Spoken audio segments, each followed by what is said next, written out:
चक्की चौराहे पर कहीं भी कोई किसी प्रकार का कोई गुंडैयत हुआ नहीं। सब सुकून से व्यापारी वर्ग हों, चाहे वो ठेला वाले हों, चाहे दुकानदार हो, चाहे जो भी हो। वो रोड भी बन गया है, लोग उस पे से आ जा रहे हैं, बड़ा अच्छा लग रहा है लोगों को। जब पहले की सरकार में क्या होता था, कोई आय प्रमाण पत्र, जन्म प्रमाण पत्र, मृत्यु प्रमाण पत्र, निवास प्रमाण पत्र कोई अगर बनवाने जाए तो सीधे कचहरी पहुँचे, वहाँ वकील साहब उनसे लगभग 500, 700, 1000 ले लें। तो भैया आज के ज़माने में, आज के सरकार में बहुत ऐसा बदलाव हुआ है। आप कोई सहज जन सेवा केंद्र पर जाइए, आप आसानी से आप अपना आय प्रमाण पत्र, निवास प्रमाण पत्र, जात प्रमाण पत्र, जितने भी ऑनलाइन सारी सुविधाएं आप अपने गांव में जाके ले सकते हैं। नमस्ते, एनबीटी ऑनलाइन में आप सभी दर्शकों का स्वागत है। मैं हूं नीलेश सिंह। इस समय हम जफराबाद के राजेपुर बाजार में मौजूद हैं। यहाँ सियासी तापमान मापने के लिए जितनी ही ठंड है उतनी ही सियासी तापमान कहीं न कहीं बढ़ गया है। चुनाव नज़दीक आ गए हैं, ऐसे में लोग क्या सोचते हैं, क्या चुनाव में होने वाला है, इसी को जानने के लिए हम राजेपुर बाजार में मौजूद हैं। हमारे साथ कुछ बुजुर्ग हैं और बात करेंगे कि आने वाले चुनाव में क्या होगा। जी बाबा जी, क्या नाम है? हमारा नाम सुभाष सिंह। क्या चुनाव में क्या परिणाम आने वाला है? परिणाम तो अभी मतलब कि भाजपा के ही पक्ष में सब दिखाई पड़ रहा है। लग रहा है कि अधिक से अधिक वोटों से ही जीतेंगे और विजयी की संभावना है, विजय होंगे। काम हुआ है जफराबाद में? हाँ, काम हुआ है। शिक्षा के अनुसार जिसकी जैसी ज़रूरत थी उसके दरवाजे पर भी गए हैं, सबसे मिले जुले हैं। जब जहाँ ज़रूरत पड़ी आए हैं और जितना हो सका उतना काम भी किए। काम अच्छा हुआ है। हाँ। अच्छा, मुद्दा क्या रहा है 5 साल में? क्या बड़े बदलाव हुए हैं या आने वाला चुनाव का मुद्दा? 5 साल में बड़े बदलाव यही हुए हैं कि सब कम से कम भाजपा की जब सरकार आई हम लोगों को शांति और सुकून मिला है। और बुद्धिजीवी वर्ग जो है ज़्यादा जो है उत्सुक रहा, बुद्धिजीवी वर्गों को ज़्यादा प्रोत्साहन भी मिला और जिसकी जैसी ज़रूरत थी उसका उस तरह से काम हुआ है। सब ठीक। हम कुछ और लोगों से बात करें। जी, क्या नाम है आप? जी, हमारा नाम विकास है। क्या माहौल है यहाँ का? माहौल विधायक जी के पक्ष में है, बीजेपी के पक्ष में है। क्या मुद्दे रहे हैं, क्या कुछ काम हुआ है यहाँ बता सकते हैं? हमारे मतलब बीजेपी सरकार में सबसे अच्छा रोड का काम हुआ है, जो ऑल ओवर इंडिया में रोड का कार्य सबसे अच्छा हुआ है। रोड का काम अच्छा। और बेरोजगारी थोड़ा कोरोना काल से थोड़ा बेरोजगारी हुआ है, लेकिन फिर सही है इस समय। अच्छा, यहाँ के विधायक कौन है? जी, डॉक्टर हरेंद्र प्रताप सिंह। कुछ काम किए हैं? जी, काम बहुत अच्छा किए हैं। रोड देख लीजिए, जफराबाद रोड देख लीजिए, उसके बाद राजेपुर रोड देख लीजिए, फिर वहाँ का सिरकोनी रोड देख लीजिए, उसके बाद बाई लेन पास हुआ है रोड, वो भी चल रहा है। कार्य बहुत अच्छे हैं। न तो जातिवाद से मतलब है, न किसी पार्टी से मतलब है। लेकिन जफराबाद जो काम हुआ है उसके लिए जफराबाद अब की जातिवाद से ऊपर उठकर वोट करेगी। हाँ, वोट करेगी सबको। अच्छा, यहाँ व्यापारी वर्ग किस तरफ जाता दिख रहा है? सब बीजेपी की तरफ जाएंगे। सब बीजेपी के साथ। इसलिए कि इस राज्य में काम सब लोग सुकून से हैं, न कहीं चौराहे चक्की पे, चाहे कोई भी जात की हो, कोई गुंडई कोई हुआ कुछ नहीं हुआ है जी। चक्की चौराहे पे कहीं भी कोई किसी प्रकार का कोई गुंडैयत हुआ नहीं। सब सुकून से व्यापारी वर्ग हों, चाहे वो ठेला वाले हों, चाहे दुकानदार हो, चाहे जो भी हो। इसलिए बीजेपी की। जी, मैं ये बताएं। जी बताइए, क्या बताएं क्या आपको? स्थिति है यहाँ? कौन विधायक बन रहा है यहाँ पे? यूपी में सब बा, जफराबाद में दम बा। तो एक बार पुनः डॉक्टर हरेंद्र प्रसाद सिंह जी यहाँ से भारी मतों से विजयी होंगे और ये एकदम होना तय है। इसलिए कि अगली बार 25,000 वोट से जीते थे और इतना तगड़ा कार्य किए हैं अपने जफराबाद विधानसभा में। अपने कार्य के वजह से उस 25,000 का डबल करिए, 50,000 वोटों से जीतेंगे। और अगर आपको पूछना है तो आप पूछ सकते हैं।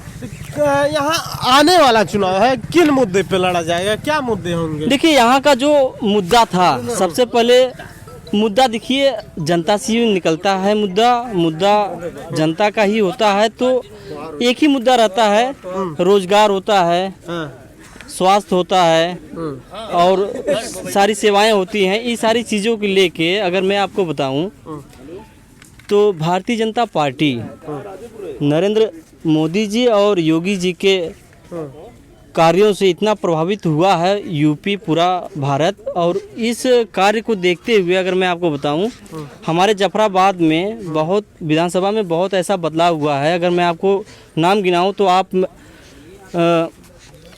बना हुआ है, अस्पताल बना हुआ है। आप नेहरू नगर यहीं हमारे बगल में, ये हमारा राजेपुर ग्राम सभा है और यहीं के बगल में नेहरू ग्राम सभा, नेहरू नगर ग्राम सभा है। आप वहाँ पे चले जाइए। पहले बदहाली था वहाँ पे, मतलब कोई रहता ही नहीं था। आज इतना अच्छा वहाँ पे सामुदायिक स्वास्थ्य केंद्र सुचारू रूप से चल रहा है। उसके साथ ही साथ ट्रामा सेंटर हौज में बना हुआ है, उसके बाद रेहटी में बना हुआ है, उसके बाद अभी एक और नया सौगात हमारा नेवड़िया मंडल में एक सामुदायिक स्वास्थ्य केंद्र बन रहा है। और उसके साथ ही साथ आप जफराबाद विधानसभा के किसी भी कोने में चले जाइए, रोड आपको एक नंबर का दिखेगा। और साथ ही साथ पेयजल का व्यवस्था हर गांव में लगभग पहुंच रहा है। हमारा नाम अजीत राजभर है। अजीत राजभर, हम पेशे से एक अध्यापक है। अच्छा। और हम आपको बताना चाहेंगे इस बार जो भारतीय जनता पार्टी की सरकार है, उन्होंने जो बड़े मुद्दे थे उस पर काम किया। चाहे आप धारा 370 की बात कीजिए, चाहे राम मंदिर की बात कीजिए, चाहे 3 तलाक की बात कीजिए, जो बड़े मुद्दे थे उस पर काम किया। और भाजपा अगर कहीं फेल होगी तो वह 2 ही मुद्दा है, बेरोजगारी और महंगाई। चूँकि आप जानते हैं भारतीय जनता पार्टी के जो वर्तमान प्रधानमंत्री है माननीय नरेंद्र मोदी जी, उन्होंने कहा था कि अगर हमारी सरकार आती है तो हम युवाओं को, सभी लोगों को 2 करोड़ रोजगार देंगे। अब 2 करोड़ रोजगार को तो पता नहीं है, लेकिन महंगाई आप जान रहे आसमान छू रही। देखिए, जो सत्य है उसको स्वीकार कीजिए। मैं खुद ही भारतीय जनता पार्टी के एक सक्रिय सदस्य हूँ, लेकिन मैं कहना चाहता हूँ जो सत्य है उसको स्वीकार करना पड़ेगा। अगर भारतीय जनता पार्टी कहीं पर फेल होगी तो वह 2 ही ऐसे मुद्दे हैं जिन पर फेल होगी। पहला महंगाई आप देख रहे हैं, कांग्रेस की सरकार क्यों गिरी? कांग्रेस की सरकार ने कहा गरीबों को हटाओ, गरीबी हटाओ, और अंदर ही अंदर वो गरीबों को हटाने का प्रयास कर रही थी। इस कारण उसने चला गया क्योंकि महंगाई बहुत ज्यादा थी। अब सिलेंडर कितना है आज? 1000 रुपए है। सरसों का तेल कितना है? लगभग 250 का था पिछले। पेट्रोल कितना है? 105 है। इतना है कि नहीं? तो पहला महंगाई है, दूसरा बेरोजगारी। आज बेरोजगारी का आलम यह है कि जो परीक्षाएं जो सरकारें बनती किस लिए? सरकारी इसीलिए बनती है हमारी जो सरकारी व्यवस्थाएं हैं उसमें सुधार किया जाए। लेकिन सरकारी व्यवस्था कितना सुधर पाया आप हमें बताइए। परीक्षा के पेपर अभी भी लीक हो रहा है। कहने का तात्पर्य है सीधे सीधे कि महंगाई और बेरोजगारी 2 मुद्दे हैं जिनको विपक्ष, अगर विपक्ष के पास यह मुद्दा 2 बनेगा जिनको भारतीय जनता नहीं, जो परीक्षा का पेपर जो लीक हो रहा था, एक मिनट नहीं, परीक्षा का पेपर जो लीक हो रहा था पिछले सरकार में सेल्फ सेंटर करके तो ऐसा लीक करा रहे थे कि आज हमारे जो नौजवान है बेचारे क्या पढ़ाई किया, क्या नौकरी करेंगे। हम इनका ये जवाब दे रहे हैं कि महंगाई कब से बढ़ा? सन 2020 के हिसाब से महंगाई बढ़ा। और महंगाई सिर्फ इंडिया में नहीं बढ़ा, इनसे मैं आज ये बात कहाँ है गाँव? एक मिनट, गाँव देहात में कहाँ रोजगार? आप हमें बताइए। कहीं भी जौनपुर जिले में चले जाइए, 6-7 महंगाई बढ़ाइए। परिवर्तन विकास का नियम है, संसार का नियम यही है परिवर्तन। लेकिन परिवर्तन सभी में होना चाहिए ना, परिवर्तन सभी में होना चाहिए ना। सरकारी व्यवस्था में परिवर्तन हुआ? आप हमें बताइए। सरकारी व्यवस्था में परिवर्तन हुआ? नहीं हुआ ना, उसीलिए तो हम सरकार चुने थे। हमें महंगाई दर, अबे बोले महंगाई दर सिर्फ इंडिया में ही नहीं है, इनको ये बात मालूम, इंडिया में ही नहीं है, पूरे वर्ल्ड में है। मैं इंडिया की नहीं बात कर रहा हूँ। ये कोरोना काल से ही महंगाई दर बढ़ी। आप जब भी पहले कोरोना के पहले सन 2019 में कितना पेट्रोल था? 75 रुपए प्रति लीटर। आज है 100 रुपए, 97 रुपए प्रति लीटर जो है पेट्रोल है। ठीक है, अब भैया बात करिए, 97 रुपया वो महंगाई दर वहाँ से बढ़ा ना। अब अंतर्राष्ट्रीय कीमत है, ये अंतर्राष्ट्रीय कीमत है। पेट्रोल ठीक है, पेट्रोल बढ़ा, पेट्रोल कैसे बढ़ रहा है वो नहीं बात है, लेकिन उसमें पूरा भारतीय जनता पार्टी का जो स्लोगन था बहुत ही भ्रष्टाचार, बहुत ही महंगाई की बार, अब की बार भाजपा सरकार। चूंकि भ्रष्टाचार तो नियम है, यह जानते ही भ्रष्टाचार हम खुद ही करते हैं। ट्रेन में बैठेंगे टिकट नहीं लेंगे, भ्रष्ट खुद ही है। समझ रहे नहीं? अच्छा, ओपी राजभर की बात करिए, ओम प्रकाश राजभर। हाँ, ओम प्रकाश राजभर देखिए, यूपी में जैसा कि जानते हैं आप, जातिगत समीकरण यहाँ काम करता है। तो जातिगत समीकरण काम करता है, इसी का सहारा लेकर माननीय अखिलेश यादव जी की सरकार बनी, वह सीएम बने, बहुजन समाज पार्टी बनी। लेकिन कहीं न कहीं इनको जो मुद्दा था आरक्षण वाला, आरक्षण चूंकि आप जानते हैं राज्य सरकार से पास होता है और केंद्र में जाता है, और केंद्र के में पास होने के बाद यानी राज्यसभा, लोकसभा, राष्ट्रपति मुहर लगाते तभी कानून बनता है। अब चूंकि ये जा रहे हैं अखिलेश के, अब अखिलेश के साथ गठबंधन कर लिए। बाय द वे ऐसा तो होगा नहीं, अखिलेश में सीट में बढ़त होगी लेकिन सीएम योगी ही रहेंगे, इस बात को हमें मानना पड़ेगा। तो जब सरकार नहीं रहेगी, मान लीजिए अखिलेश की सरकार बन भी जाती है, केंद्र में तो अभी बीजेपी की सरकार है, 27 तक उनको कोई हिलाने वाला नहीं है। तो जब मान लीजिए राज्य से पास करेंगे आप, जब केंद्र से नहीं पास, आरक्षण कहाँ गया?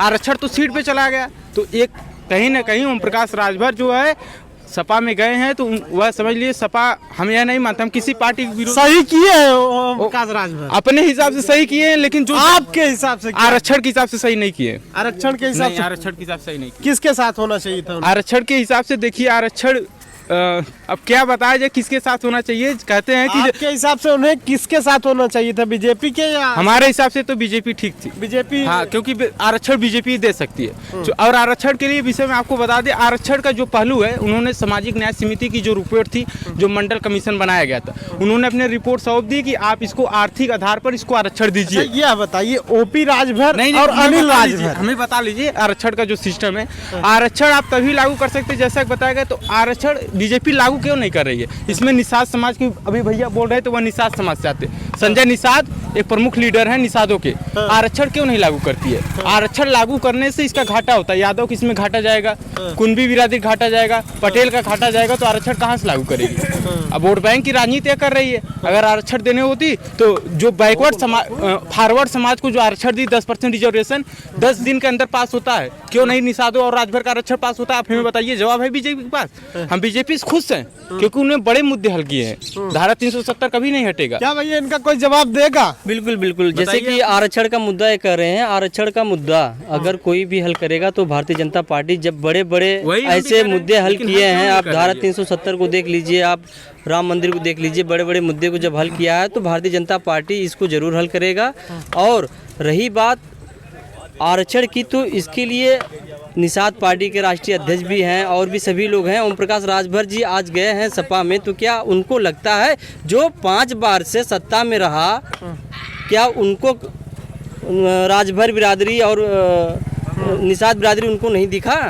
जो 5 बार से सत्ता में थे, 5 बार मतलब 2500 साल से जो सत्ता में थे, तो इनको ये बैकवर्ड समाज नहीं दिखे कि नहीं इनको आरक्षण की जरूरत है? तो ऐसे लोग आरक्षण के मुद्दे पे हल कर पाएंगे? कभी नहीं कर पाएंगे। भारतीय जनता पार्टी पे विश्वास करके डॉक्टर संजय निषाद इस बार उनके साथ हैं, और आरक्षण का मुद्दा जो है वो भारतीय जनता पार्टी के सिवा कोई माई का लाल हल ही नहीं कर पाएगा। मैं तो यही कहता हूँ। अच्छा, यह बताइए, ओपी राजभर और अनिल राजभर किसको नेता मानते हैं आप? देखिए, दोनों राजभर समाज के नेता ही नहीं बल्कि दलितों के भी नेता हैं। क्योंकि आप उत्तर प्रदेश का जो समीकरण है वही बिहार में भी काम करता है। आप बिहार में जाएंगे तो बिहार में प्रत्येक जो छोटे छोटे समाज है वह उनका कहीं ना कहीं कोई लीडर होता है। यह तो बात स्वीकारना पड़ेगा हमें। उत्तर प्रदेश में जो जाति का समीकरण है, हम देखिए दोनों को लाइक करते हैं। लाइक अनिल राजभर, आप मुद्दा ओम प्रकाश राजभर जी ने आरक्षण के लेकर गया, तो आरक्षण 6 महीने में अमित शाह ने कहा कि हम आपको 6 महीने बाद बताएंगे। 6 महीने बाद उनको बुलाया, कहा कि अभी और आगे टालने के लिए। अभी इस वजह से वह अलग हुए। लेकिन अनिल राजभर ने भी आरक्षण के लिए कई जगह रैलियां की, लेकिन उनका जो आरक्षण रूपी जो मुद्दा था, जिसको लेकर वो भारतीय जनता पार्टी में गए थे और राजभर समाज का वोट लिया था, वो मुद्दा कहाँ है आप हमें बताइए। तो इस हिसाब से अनिल राजभर तो गलत हुए, ओपी राजभर सही। लेकिन ओपी राज में गलत इस वहाँ जाके किया जब सपा में चले गए, यही बात है। रोड हमारे यहाँ ही बगल में है, जलालपुर मार्केट को जोड़ता था सैमलपुर से होकर के। 10 सालों से वो उखड़ के खत्म हो गया था, बिल्कुल उसकी गिट्टी भी नहीं दिख रही थी, मिट्टी अंदर से आ रही थी। और उसके पहले वहाँ के सपा के सांसद हुआ करते थे, सपा के विधायक हुआ करते थे, वो रोड नहीं बन पाया। आज माननीय विधायक जी के नेतृत्व में वो रोड भी बन गया है, लोग उस पे से आ जा रहे हैं, बड़ा अच्छा लग रहा है लोगों को। जबकि वहाँ एक जाति विशेष के लोगों का वर्चस्व ज़्यादा है।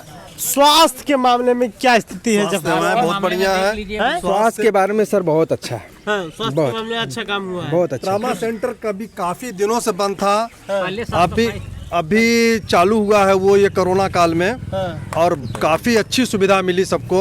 रेहटी में चालू हुआ है, हौज में चालू हुआ है, और ये नेहरू नगर में चालू हुआ है।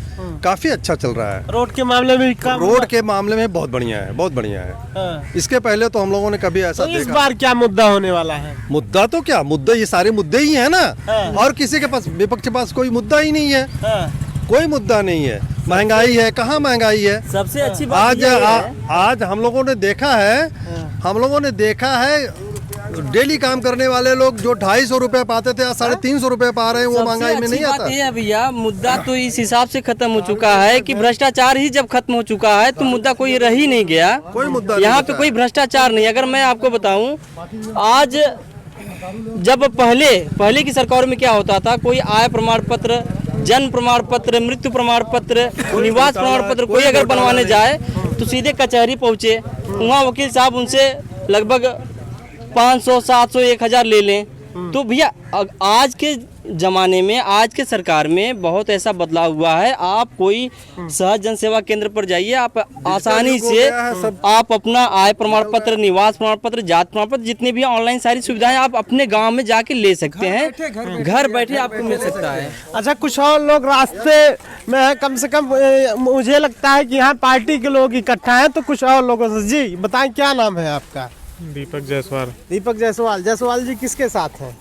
बीजेपी के साथ। बीजेपी की सरकार बनी, अच्छा काम किया है जी, बहुत अच्छा काम किया। उन्हें रास्ते में भी बीजेपी वाले सेटिंग करके रखे हैं, रास्ते में भी कार्यकर्ता आ रहे हैं। सर आप घर घर जाइए, घर घर पता कर लीजिए, आप घर घर जाइए। कौन मुख्यमंत्री? योगी जी आएंगे। योगी जी आएंगे। काम उनका ही दिख रहा है, काम कर रहे हैं, अच्छा काम कर रहे हैं। अच्छा काम कर रहे हैं, परेशानी नहीं है, महंगाई नहीं हुई है? नहीं, कुछ नहीं, महंगाई नहीं है। अच्छा, और कोई समस्या? नहीं, कुछ भी नहीं, सब अच्छा चल रहा है। विधायक